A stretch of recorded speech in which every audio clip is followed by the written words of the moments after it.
カリフォルニアの男と日本の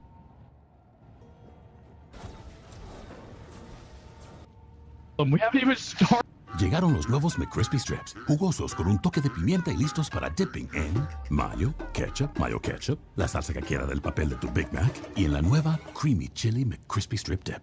Ahora en McDonald's, para pa pa pa. Minecraft is Creepers, flint and steel, ender pearls, iron golems, Elytra wingsuits. endermen. Chicken jockey. Any questions? Quite a few, actually. now available on digital.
Yeah, okay, now it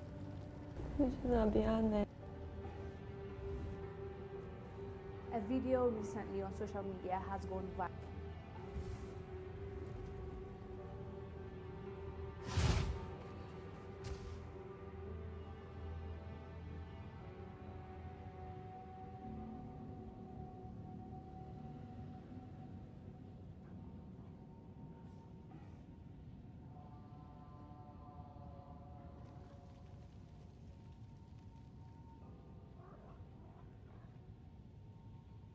Social media is ablaze with images of once bustling West Coast ports that now lie eerily silent. A few cruise ships bob aimlessly in the background, while commenters dare skeptics to visit the docks themselves. And what's next? A retail apocalypse.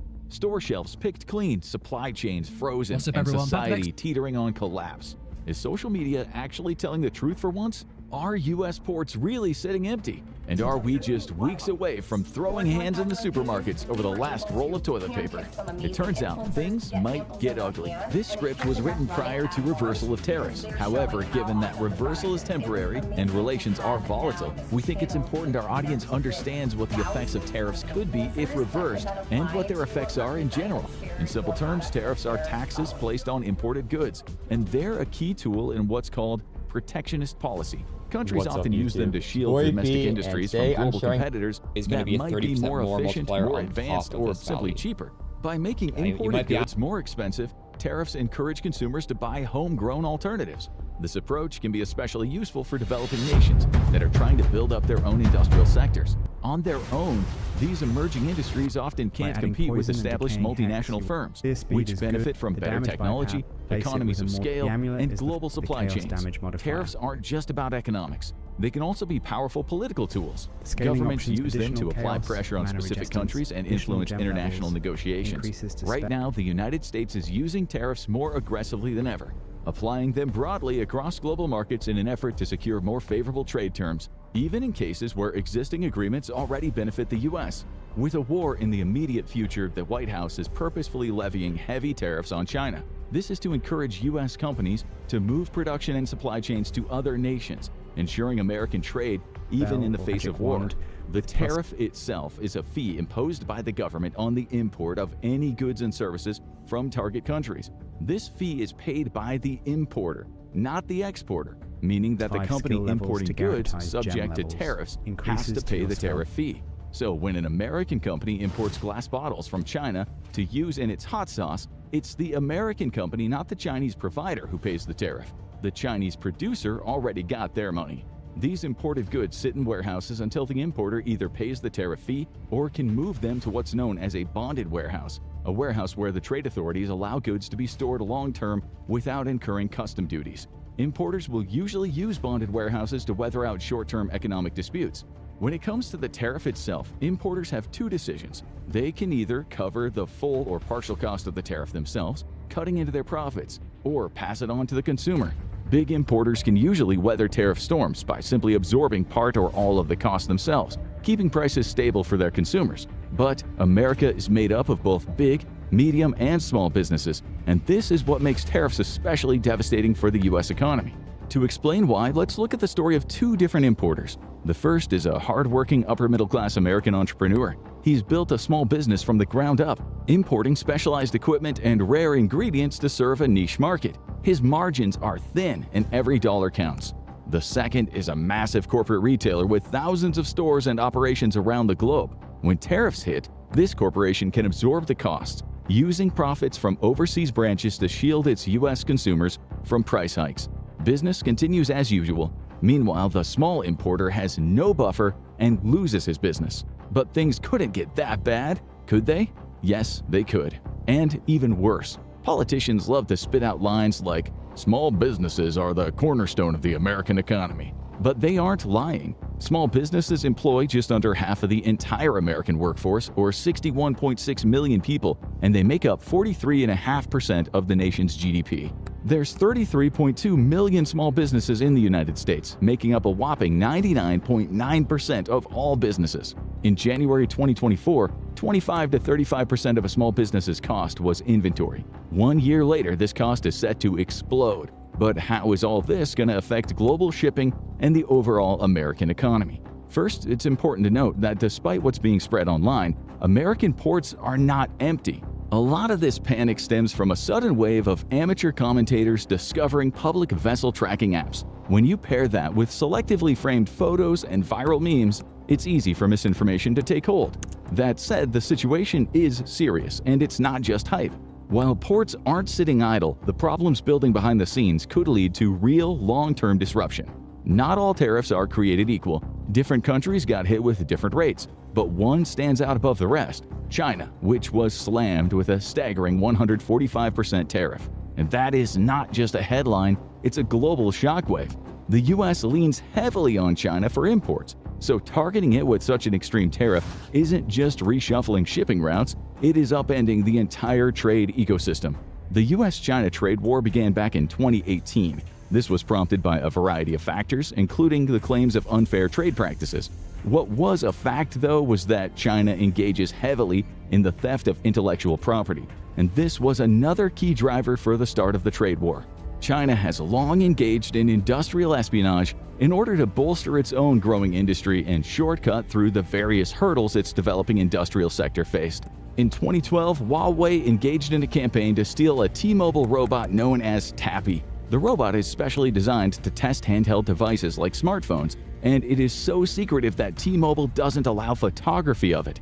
The robot simulates the actions a real human user will take over the lifetime of a phone, data that T-Mobile can sell to producers in order to improve the quality of their products. Huawei would be found guilty by a U.S. court and ordered to pay nearly $5 million in damages. In 2018, a Chinese spy was arrested for trying to steal engine technology information from GE. He was discovered to be a career intelligence officer who became Deputy Division Director at China's Ministry of State Security and working to steal trade secrets from the US and Europe. At the time, Chinese aviation firms were struggling to develop homegrown aircraft capable of competing with the Western giants, so they partnered with companies like GE to build planes domestically. But with state backing, China used these partnerships to extract trade secrets, all in a bid to eventually shut out foreign competitors from the massive Chinese market. Later, US presidents would add tariffs on things like electric vehicles and solar panels. These would fall under the column of protectionist measures, as the Chinese government heavily subsidizes its electric vehicle industry in a bid to become a global leader. Not only does the government subsidize the production costs of EVs, but it also provides subsidies to individuals buying Chinese EVs. Thus, the protectionist tariffs were not just meant to keep American manufacturers competitive in the home market, but also to punish China for creating a predatory environment in the global EV industry. However, in April 2025, the new administration ratcheted the trade war up to 11. After an initial proposal of a 60% tariff on Chinese goods, the admin ramped up the final figure to a 145% tariff. China would immediately respond by imposing a 125% tariff on American goods, with China later commenting that there was no need to impose higher tariffs. At 125%, the Chinese market was already rejecting American goods. But then, in early 2025, both sides agreed to a 90-day easing period. The US dropped its tariffs to 30% and China lowered its own to just 10%, offering a brief moment of relief amid mounting tensions. But when it comes to an escalating trade war, the entire world is a loser. The place to watch for the impact of tariffs is America's West Coast ports, which have been dubbed Ground Zero for the global trade war. The Port of Los Angeles and the Port of Long Beach are America's two most important ports, which together form the largest port complex in the entire United States. They process just under half of all U.S. imports, with a significant amount of these coming from China. For weeks after the start of America's world tariff war, traffic remained normal for U.S. ports, confusing many. However, the important part to remember about global trade is that it runs behind current politics. It can take about 2 weeks for a container ship to cross the Pacific from China, and even longer if it's headed around Africa to the East Coast. But more to the point, and one of the reasons why you've yet to feel a significant effect of tariffs on prices is because of a concept known as front-loading. As the political climate deteriorates, importers will usually take note and, in anticipation of things like tariffs or trade disruptions, will invest in front-loading shipments. Thus, an importer that has a large enough pool of capital will purchase extra inventory to hold in warehouses in anticipation of tariffs. This happened across the United States import sector, with major importers holding as much inventory as they had space to physically store. In January of 2025, if you had a big, secure, empty warehouse, you stood to make a lot of money from importers desperate to find space for their front-loaded inventory. This kept U.S. ports busy even as the world edged ever closer to a massive trade war, with no indication to the layperson that a major shipping disruption was imminent. The Port of Los Angeles is set to see container volume down by 1/3 in the second week of May compared to the same amount of traffic just a year ago. Meanwhile, the ports of Seattle and Tacoma expect container imports to decline by 40% in May. In the Port of Long Beach, 34 dockings have already been canceled by shipping companies for May and June. All of this is an indicator of a massive drop in supply for many of the goods that Americans use every day. But let's talk about jobs. In 2022, 7% of America's workers were directly tied to the movement of goods across the country, while 15% were employed by supply chain-related industries such as warehouses. This means that everything from longshoremen to truckers to security guards at warehouses, all of which are facing a serious drop in work hours and possibly even the loss of their jobs. And a lot of jobs are set to be lost. The Port of Los Angeles and Long Beach complex are expected to lose up to 1/3 of its container traffic in May alone. That is not just a shipping problem, it's a jobs problem. For every 4 shipping container, there is typically 1 American job tied to it, whether it's on the docks, behind the wheel of a truck, in a warehouse, or stocking store shelves. According to the Port of LA officials, traffic could drop anywhere between 15% and 45%. That translates to thousands of jobs at risk.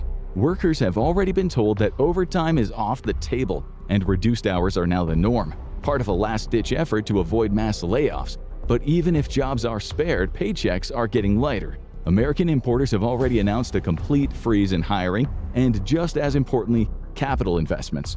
It's hard to tell which is worse, a freeze on job expansion or a freeze in investments. Without capital investments, the U.S. economy cannot grow, which means that every month of frozen investments is thousands of future jobs which will not be created.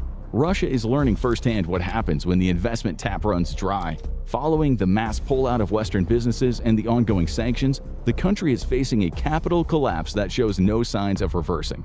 Without a significant policy shift or the sudden lifting of sanctions, most experts believe Russia could lose its status as a globally competitive economy within 2 decades. Much of the harm has already been done, and the lack of capital threatens to turn Russia into a global gas station, which offers little else of value to the world economy. A similar freeze is endangering America's own future economy and an economic engine which just months ago was reaching record highs and has effectively sputtered to a stop. Adding to global shipping confusion, China is scrambling to relocate goods outside of the country. In a bid to avoid the steep American tariffs, Chinese exporters are either physically moving inventory to neighbors like South Korea, Vietnam, or Thailand, or simply falsifying the paperwork to make it appear as if shipments are originating from non-Chinese ports. In the case of the former, Chinese exporters are arguing that their goods undergo a transformative process in the new country they're being shipped to, such as when a manufacturer ships unfinished goods to another country for assembly before finally exporting them to their market destination. In this case, there's a good case for relabeling a country of origin. However, this is blatantly not the case for many Chinese goods, with exporters simply seeking to avoid American tariffs. Both falsifying of shipment records or relabeling of goods in third world countries had already been taking place before even the current trade war. But the practice has exploded since the US tariffs took effect. This has had a direct impact on shipping, as the global supply of shipping vessels is finite, adding costs to the shipping industry overall due to vessel inability. But it also slows down logistics at third country ports as authorities crack down on the illegal practice. The end result is more wasted time for ships needed to move goods around the world. So, are US ports going to go empty during this trade war? The short answer is no. It would be practically impossible for that to happen. No matter how bad tariffs get, the truth is that there are some goods that are impossible to replace. That's either because they can only be manufactured in places with really high tariffs, or because major businesses can offset part of the cost, thereby keeping the price low enough to still be economically viable. Profits from non-American markets, where goods aren't subject to extreme tariffs, can also offset these costs. But small business owners who rely on imports are increasingly finding themselves in situations they never dreamt of. Flexport CEO Ryan Peterson recently called the tariffs an asteroid coming to destroy America's businesses, and warned that 80% of small businesses who relied on Chinese imports could face bankruptcy. The University of Pennsylvania's Penn-Wharton Budget Model, or PWBM, a nonpartisan initiative that provides economic analysis of public policy, discovered that the tariffs will reduce the nation's GDP by 6% and wages by 5%. Over the course of a lifetime, the average middle-class household will face a loss of $22,000. But as the PWBM warned, these findings only include known data. Tariffs shrink economic activity globally, and thus the full range of lost opportunities and lost economic activity is simply impossible to know.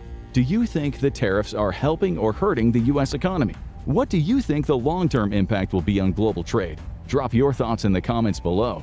Now go check out Tariff That Destroyed the American Economy in Just Weeks, or click on this video instead. Without the ones like you working tirelessly to keep things running, everything would suddenly stop. No matter your industry, Grainger's here for you with professional-grade supplies. Call, click Grainger.com, or just stop by. Grainger, for the ones who get it done. A few years ago, EVs looked like they were going to be the way of the future. They were fast, powerful cars that could also help save the planet. Yet media headlines in 2024 and 2025 have been screaming about a slumping EV industry, with CNBC even announcing EV euphoria is dead. In 2023, Ford postponed $12 billion of their planned EV production. GM expected to produce between 200,000 to 250,000 EVs in 2024, down from the initial estimate of 400,000. And Volkswagen canceled the development of a $2 billion EV factory in Germany. So what happened? How did a once promising market end up going so wrong? The answers may surprise you and disprove a lot of the popular myths about electric vehicles. On today's episode of the Infographics Show, we're revealing the real reason why EV cars are on the decline. Another 15 years with your beloved car, and you decide it's time for an upgrade. You want something modern, packed with cutting-edge tech. But hey, why not make it good for the environment too? So you head to your nearest car dealer to buy an electric vehicle. The salesman greets you and takes you around the showroom. He rattles off about how great the newest line of EVs are, how much money you'll save on gas, and how helpful your new car choice will be for the environment.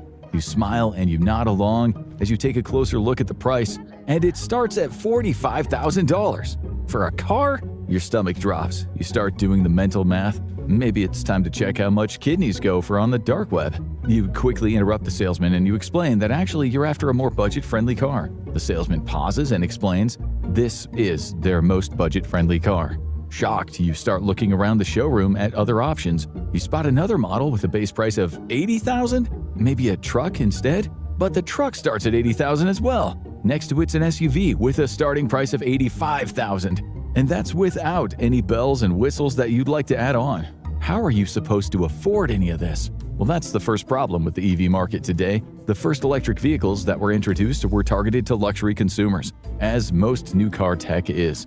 As the technology is still being refined and developed, producing an EV is still more expensive than producing a gas-powered car. This is mostly because of the lithium-ion battery that powers them, which often amounts to 78% of the car's total price. According to Kelley Blue Book, in June 2024, the average new electric vehicle cost $56,000, while the average new gas-powered vehicle cost $49,000. While $7,000 might not seem like a huge difference, it's still enough to make most buyers think twice before committing to an EV. Unfortunately for electric vehicles, the price gap is most noticeable in the compact SUV category, which happens to be one of the most popular categories in the US market. According to Edmunds.com, the average electric compact SUV costs $53,048, while a gas-powered version sits at just $35,722, a 58.5% price difference. With inflation driving up costs across the board, consumers are watching their wallets more carefully than ever. And for most, the extra cost of an EV simply isn't worth it. Many manufacturers as well as auto experts make the argument that over time, EVs end up paying for themselves because of the lower fueling and maintenance costs. After all, EVs don't need oil changes, spark plug replacements, or checks on the exhaust system, mainly because they don't have any of those things. The battery and the motor also require way less maintenance than a gas-powered car would require. Car and Driver magazine put this to the test by comparing two popular models, the Hyundai Kona versus the Hyundai Kona Electric, and the Ford F-150 versus the Ford F-150 Lightning. They analyzed both initial purchase prices and operating costs over the first 3 years of ownership to see if the EVs truly offer long-term savings. They found that over the period of 3 years, the Hyundai Kona cost almost $19,400 in total terms of fueling, maintenance, and depreciation costs. Meanwhile, the electric version cost $21,400, making the electric option more expensive. However, the Ford F-150 costs totaled $26,200, while the electric version only cost $23,800. That being said, neither of those numbers take into account one of the main reasons people started buying up EVs in the first place: the tax credit, meant to incentivize electric vehicle sales. With the credit calculated into the costs of the cars, it's clear that the EVs are winners in terms of lower costs. But what happens if the tax credit goes away? Well, that brings us to our next problem. As you're still recovering from the sticker shock, the salesman seizes the moment. He leans in with a reassuring smile and says that you can always use the tax credit the US government offers to bring the cost down. It's $7,500 for an eligible new model, the salesman responds, and you can even get $4,000 for eligible used models now. With that much money back, you could probably afford the least expensive car on the lot. Things are starting to look up. The salesman continues, but you should purchase soon because the tax credit may not be around for that much longer if you're eligible for it. How are you supposed to know if a car actually qualifies? And why could waiting just a month mean you end up with no tax credit at all? This brings us to one of the biggest issues causing the EV market to slow today: a hazy political future of EVs. Every time a new party comes to power, any tax credits or incentives for electric vehicles might be in danger. Administrations can sign executive orders reversing previous targets for electric vehicle sales and repeal EV tax credits. Since the EV market is still in its early stages, prices remain higher than gas-powered vehicles, and not just because of the expensive batteries. A huge portion of the cost comes from ongoing research and development as automakers continue to refine and improve the relatively new technology. Until those costs balance out, EVs will likely stay more expensive than their gas-powered counterparts for at least a few more years. If the tax credit disappears, EVs will become less competitive in the US auto market, affecting both how much manufacturers want to produce them and how likely consumers are to buy them. But there are reasons to be optimistic. Market research firm Gartner says that battery EVs and their manufacturing methods are advancing so fast they will actually be cheaper to produce than an internal combustion engine of similar type by 2027. But in the meantime, the possibility of tax credits and other financial incentives disappearing makes people wary of buying EVs.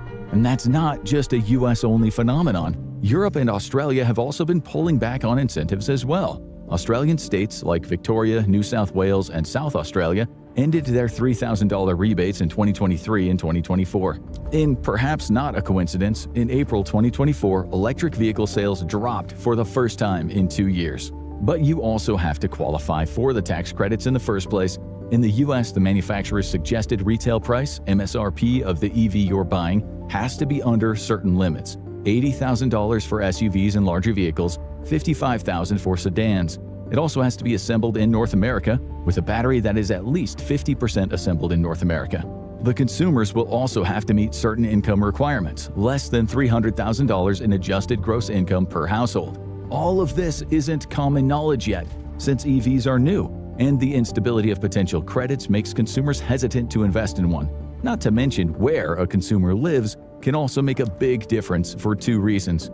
Back to the car dealership, where you're deciding that you might as well get an EV, but soon, so you can take advantage of the tax credit while it's still around. The salesman then asks if you live in the area, California, or are you planning to move soon? He lets you know that California is actually one of the most EV-friendly places to live. You say you might actually be moving back to Mississippi soon. The salesman pauses, his smile disappearing, as he watches his commission check vanish into thin air. Maybe an EV isn't such a good idea after all, he says. And that is one of the other major issues slowing down EV adoption. Where you live can make all the difference, and not just because of infrastructure and available chargers. There can be a lot of hidden costs. Mississippi, for example, is rated the least EV-friendly place in the US, while California, unsurprisingly, is rated the most. The difference between the two in EV infrastructure is huge. California has almost 51,500 chargers in total. Mississippi has 419. And depending on where in the state you find yourself, there might not be a charger near you at all. Not that you'll need one as often as you think, but we'll get back to that later. In the meantime, where you live also affects how much it costs to charge up your EV. US residents pay very different amounts for electricity depending on where in the country they are, and how greedy their local energy monopoly is. In 2020, for example, Louisiana residents paid an average of 10 cents per kilowatt hour. Residents in Hawaii paid 33 cents per kilowatt hour, 3.3 times more expensive than Louisiana. So it makes a lot of sense that consumers in some states see little point in buying EVs.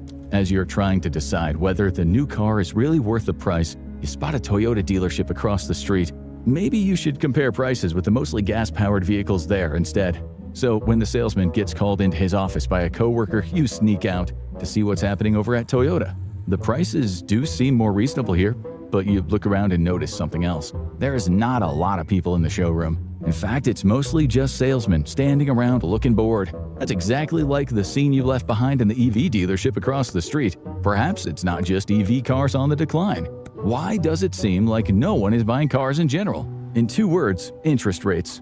During the COVID pandemic, inflation swept across the world due to a number of factors. One was the government spending needed to keep people afloat, as many lost their jobs or customer base and needed assistance. There were also programs to help those whose lives got upended or who got incredibly ill during the pandemic. And the second factor was there were also programs to help those whose lives got upended or who got incredibly ill during the pandemic. The second important factor was supply chain disruptions that caused supply of almost everything to go down.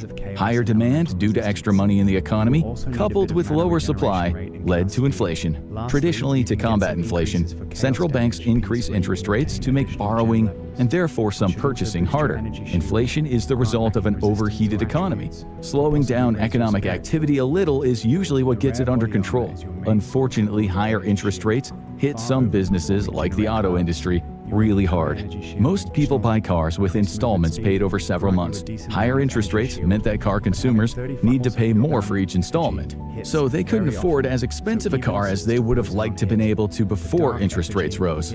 New car sales slumped from 74.9 million in 2019 to 63.8 million in 2020. Even as lockdowns eased up and people got back to the road, high interest rates kept recovery slow. Sales just barely passed pre-COVID levels in 2023, with 75.3 million vehicles sold, and the rebound is still slow going.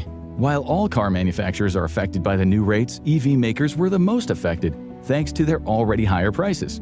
This wasn't helped by the fact that EV manufacturers disproportionately make luxury models. In the first quarter of 2024, nearly 266,000 EVs were sold in the US. 72% of those had either luxury or premium trims. That also makes EVs in general unappealing to the working and middle class. Back to the car dealership. Toyota was a bust, so you're back in the EV showroom and you're waiting for the salesman to reappear. As you're waiting, you look up at the news and you see that a Tesla fire has created a lane closure on a nearby highway. The reporter goes on to say that there's a recall for Tesla Cybertrucks because the cover on the accelerator pedal was slipping off and getting stuck in the interior trim. This led to the truck accelerating dangerously with no easy way to stop it.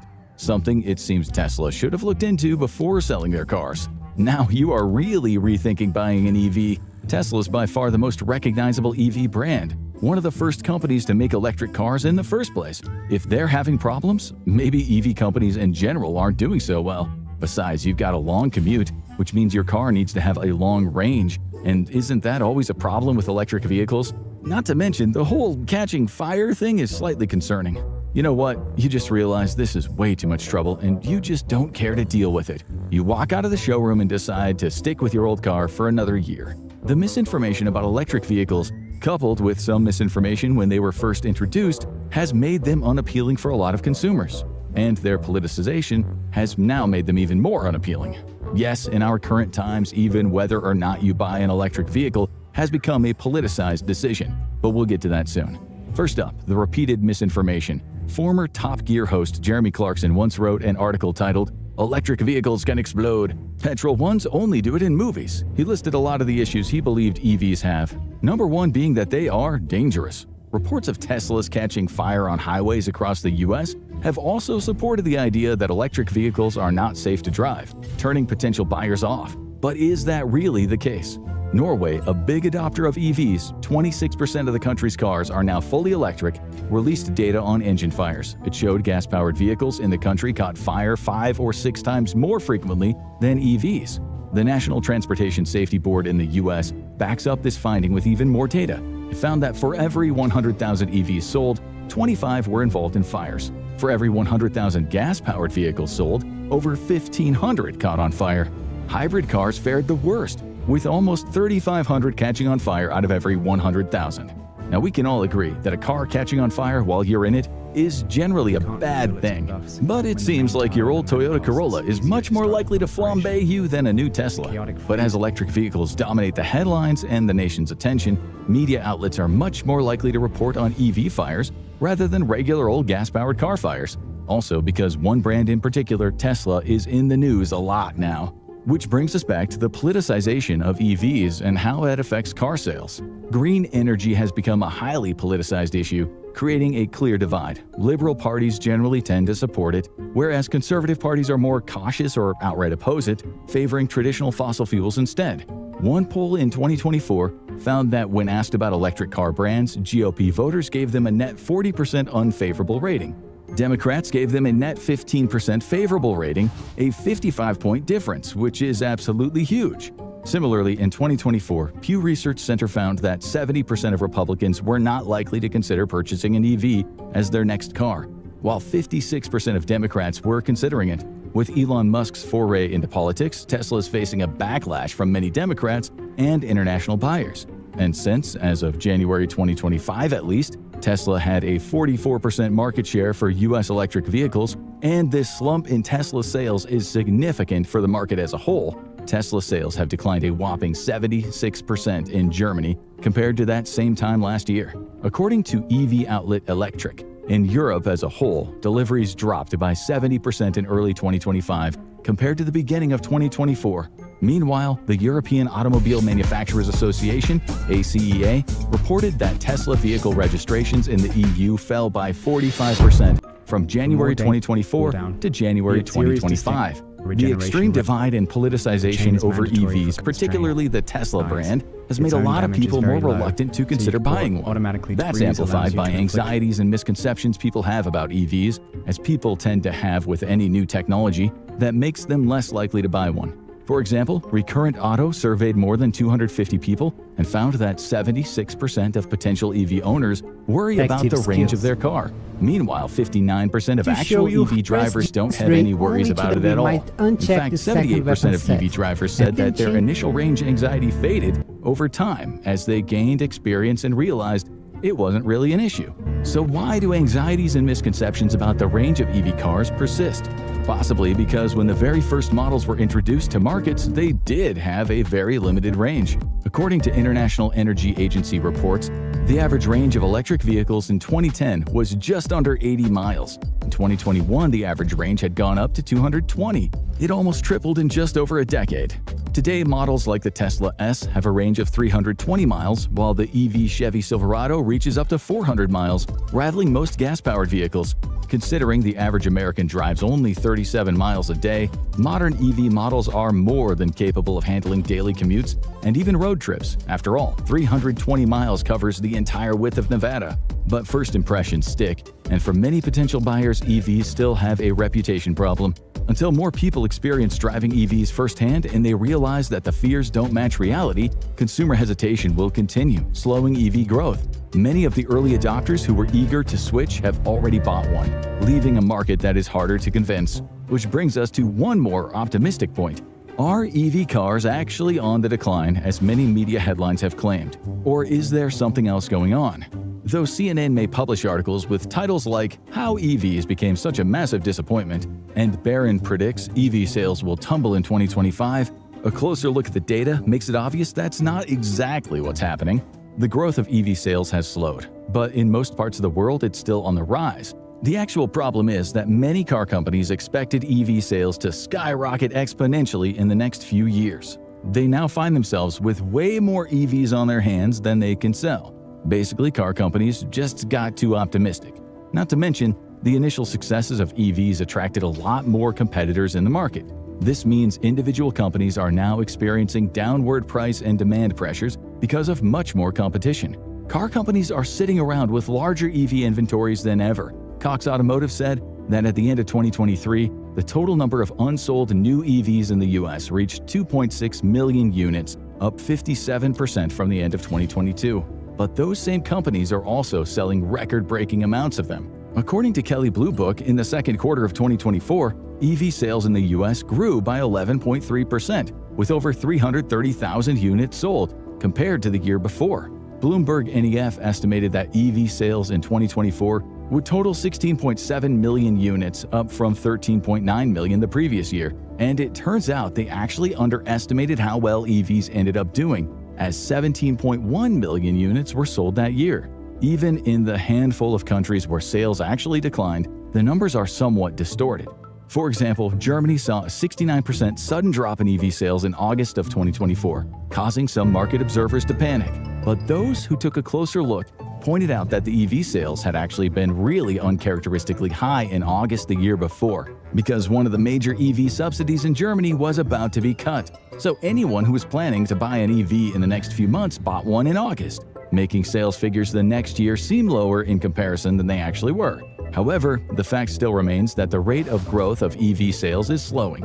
By 2023, electric cars saw a 50% growth year over year, and by 2024, that number had dropped to 20%. Of course, as more people buy electric vehicles, it makes sense that the rate of growth can't be what it once was. When only 1,000 people had electric vehicles, 2,000 cars sold the next year would have been 100% growth. But now that 7% of the US owns an EV, with about 2.5 million such cars on the road, it makes it harder to sustain those percentages. The biggest challenge facing EV markets now is getting mainstream buyers to purchase their cars. And with uncertainty around tax incentives, high prices, misinformation about safety and range, and the politicization of major EV companies, many potential buyers are hesitant or avoiding EVs altogether. A Gallup poll in March of 2024 found that only 44% of adults might consider buying an EV in the future, compared to 55% in 2023. And the number of people who said they will definitely not buy one rose from 41% to 48%. EV companies must convince people to change their minds to accelerate growth rates once again. If they can't, then the road ahead looks tough. Are EVs really declining, or is this just a temporary slump? What do you think is the biggest reason people are hesitating to buy electric cars? Price, range, politics, or something else? Drop your thoughts in the comments below. Now go check out the real reason Starbucks is failing, or click on this video instead. You're back in your hometown and you're excited to visit your old haunts. And there is no spot from your teen years that makes you more nostalgic than Midway Mall. That was such a fun place, packed with interesting stores, great places to eat, and fun activities. It was always buzzing with shoppers, families, and teens no matter the time. Well, it's a lot emptier than you remember. The food court looks half abandoned, and the arcade is now a bail bonds office. What happened here? And more importantly, is this happening to malls across America? Find out on this episode of the Infographics Show, real reason why shopping malls are failing. Is there any place more iconic to suburban America than the shopping mall? These massive enclosed shopping centers started gaining traction in the 1970s, and over the next 2 decades they became a national phenomenon. If your community was growing, chances were a brand new shopping mall wasn't far behind. The days of the open-air strip malls were over. In their place, glittering retail wonderlands offered everything under one roof. Department stores, specialty shops, fast food, sit-down restaurants, even entertainment like arcades and movie theaters. Malls quickly became the go-to destination, no matter the weather. Shoppers could browse, eat, and be entertained without ever stepping outside. They didn't just become shopping sensations, they became cultural touchstones. By the 1990s, malls were ubiquitous across the United States, and they were showing up in pop culture too. They were often associated with the first foray into independence for young teenagers. Mom and dad would drop the kids off for a few hours of solo shopping and hangouts in a safe environment, with no worries about dangerous street crossings. Indie filmmaker Kevin Smith made a movie called Mallrats about slackers causing trouble at their local mall. When the sitcom How I Met Your Mother revealed one character's secret 90s pop star past, it was through a music video titled Let's Go to the Mall. And when the smash hit supernatural drama Stranger Things launched its 3rd season, the centerpiece was a massive new shopping mall coming to Indiana. Okay, so most malls don't have a secret Russian monster research lab underneath, but something went wrong. At their peak, the United States had around 2,500 traditional shopping malls. While more than 1,000 still remain, the decline has been dramatic. By 2032, projections suggest that only 150 malls may still be in operation. Even today, many of those once thriving retail giants are now a shadow of their former selves. The average shopping mall isn't just one business. It's an ecosystem of businesses operating under a larger structure. Malls are typically owned by a single property management company, which leases out dozens to hundreds of spaces to both small businesses and national chains. A mall can withstand a few closures, but as more stores shut their doors, these losses start to add up. And of course, not all businesses are created equal. One of the biggest factors in a mall's success is the stability of its anchor stores, the massive department stores typically located at the end of each mall. Most malls rely on 2 to 4 anchor stores to draw in foot traffic, while smaller malls can sometimes get by with just one. The most common anchor stores are clothing and accessory chains like Macy's, JCPenney's, and Nordstrom. Although in recent years, anchor stores have diversified to include all-purpose chains like Target, hardware stores like Home Depot, and outdoor gear stores like Dick's Sporting Goods. Even large bookstores like Barnes & Noble can fill this role. Anchor stores generate significant revenue, both for themselves and for the mall through rent. But when one of those retail giants goes under, it delivers a seismic shock to the mall's bottom line. Malls have been downsizing and closing for a long time, but in recent years the process has sped up. This has led to some people asking, are we in the last days of the mall? So many malls are in decline that tracking their downfall has become a full-fledged pastime. One of the fastest growing subreddits and YouTube genres is dead mall walkthroughs, where enthusiasts visit local malls to document what's still open, what's closed, and just how far the mall has fallen. These explorations range from still operating malls showing signs of wear to near abandoned shopping centers on the verge of shutting down, as cities prepare to repurpose them into something that can actually bring people back. Another popular buzzword is de-malling, as large and nearly abandoned malls are either In this video, we're going to be testing out official SteamOS on the smallest Ryzen-powered mini PC on the market. An APU with 8 cores, 16 threads. We've also got RDNA 3 graphics built in, and this thing has been a great performing mini PC. And just to kind of give you a rundown, we've got the AMD Ryzen 7 7840U. 8 cores, 16 threads, and this will clock up to 5.1 GHz. Built-in Radeon 780M iGPU based on RDNA 3, 32 gigs of LPDDR5 at 6400 MHz, and a 1TB 2230 M.2 S. Going on. Moving down a bit, got all the settings that update, but Spider-Man 2.